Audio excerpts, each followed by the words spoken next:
अश्विन मास के कृष्ण पक्ष की अष्टमी को जितिया व्रत किया जाता है।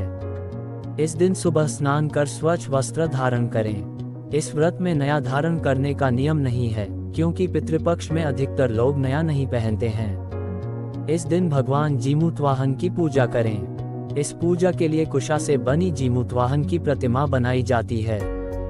धूप, दीप, चावल, पुष्प आदि अर्पित करें।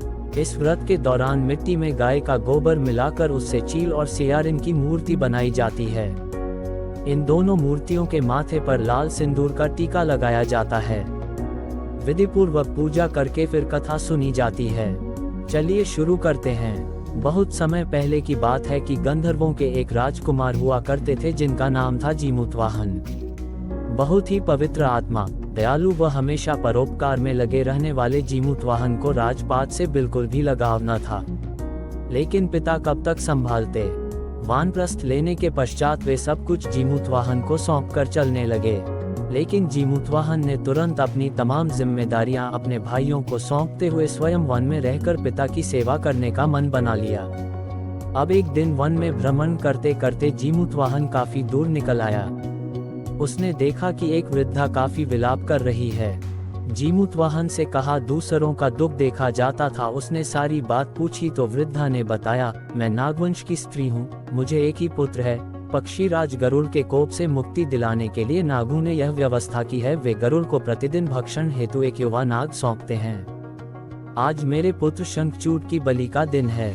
आज मेरे पुत्र के जीवन पर संकट है और थोड़ी देर बाद ही मैं पुत्र विहीन हो जाऊंगी।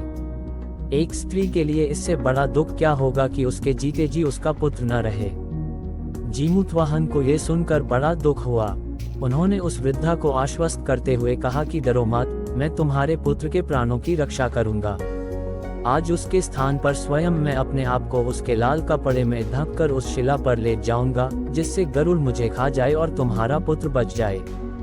इतना कहकर जीमूतवाहन ने शंखचूड के हाथ से लाल कपड़ा ले लिया और वे उसे लपेटकर गरुड़ को बलि देने के लिए चुनी गई वध्य शिला पर लेट गए। अपने समय पर गरुड़ बड़े वेग से आए और वे लाल कपड़े में ढके जीमूतवाहन को पंजे में दबोचकर पहाड़ के शिखर पर जाकर बैठ गए। गरुड़ ने अपनी कठोर चोंच का प्रहार किया और जीमूतवाहन के शरीर से मांस का बड़ा हिस्सा नोच लिया। इसकी पीड़ा से जीमूतवाहन की आंखों से आंसू बह निकले और वह दर्द से कराहने लगे। अपने पंजे में जकड़े प्राणी की आंखों में से आंसू और मुंह से कराह सुनकर गरुड़ बड़े आश्चर्य में पड़ गए, क्योंकि ऐसा पहले कभी न हुआ था। उन्होंने जीमूतवाहन से उनका परिचय पूछा। जीमूतवाहन ने सारा किस्सा कह सुनाया कि कैसे एक स्त्री के पुत्र की रक्षा के लिए वह अपने प्राण देने आए हैं। आप मुझे खाकर भूख शांत करें। गरुड़ उनकी बहादुरी और दूसरे की प्राणरक्षा के लिए स्वयं का बलिदान देने की हिम्मत से बहुत प्रभावित हुए। उन्हें स्वयं पर पछतावा होने लगा। वह सोचने लगे कि एक यह मनुष्य है जो दूसरे के पुत्र की रक्षा के लिए स्वयं की बलि दे रहा है, और एक मैं हूँ जो देवों के संरक्षण में हूँ फिर भी दूसरों की संतान की बलि ले रहा हूँ। उन्होंने जीमूतवाहन को मुक्त कर दिया। गरुड़ ने कहा, हे उत्तम मनुष्य, मैं तुम्हारी भावना और त्याग से बहुत प्रसन्न हूँ। मैंने तुम्हारे शरीर पर जो घाव किए हैं उसे ठीक कर देता हूँ। तुम अपनी प्रसन्नता के लिए मुझसे कोई वरदान मांग लो। राजा जीमूतवाहन ने कहा कि हे पक्षीराज, आप तो सर्वसमर्थ हैं। अगर आप प्रसन्न हैं और वरदान देना चाहते हैं तो आप सर्पों को अपना आहार बनाना छोड़ दें। आपने अब तक जितने भी प्राण लिए हैं उन्हें जीवन प्रदान करें। गरुड़ ने सबको जीवन दान दे दिया और नागों की बलि न लेने का वरदान भी दिया। इस प्रकार जीमूतवाहन के साहस से नाग जाति की रक्षा हुई। गरुड़ ने कहा, तुम्हारी जैसी इच्छा वैसा ही होगा। हे राजा, जो स्त्री तुम्हारे इस बलिदान की कथा सुनेगी और विधिपूर्वक व्रत का पालन करेगी, उसकी संतान मृत्यु के मुख से भी निकल आएगी। तब से ही पुत्र की रक्षा हेतु जीमूतवाहन की पूजा की प्रथा शुरू हो गई।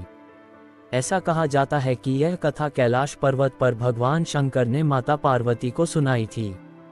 जीवित पुत्रिका के दिन भगवान श्री गणेश, माता पार्वती और शिवजी की पूजा एवं ध्यान के बाद ऊपर बताए गई व्रत कथा भी सुननी चाहिए। इस व्रत से भगवान श्री कृष्ण की कथा भी जुड़ी है, जो महाभारत काल की है। महाभारत युद्ध के बाद अपने पिता की मृत्यु के बाद अश्वत्थामा बहुत ही नाराज था और उसके अंदर बदले की आग तीव्र थी। जिस कारण उसने पांडवों के शिविर में घुसकर सोते हुए 5 लोगों को पांडव समझकर मार डाला था, लेकिन वे सभी द्रौपदी की 5 संतानें थीं। उसके इस अपराध के कारण उसे अर्जुन ने बंदी बना लिया और उसकी दिव्य मणि छीन ली, जिसके फलस्वरूप अश्वत्थामा ने उत्तरा की अजन्मी संतान को गर्भ में मारने के लिए ब्रह्मास्त्र का इस्तेमाल किया, जिसे निष्फल करना नामुमकिन था। उत्तरा की संतान का जन्म लेना आवश्यक थी, जिस कारण भगवान श्री कृष्ण ने अपने सभी पुण्यों का फल उत्तरा की अजन्मी संतान को देकर उसको गर्भ में ही पुनः जीवित किया।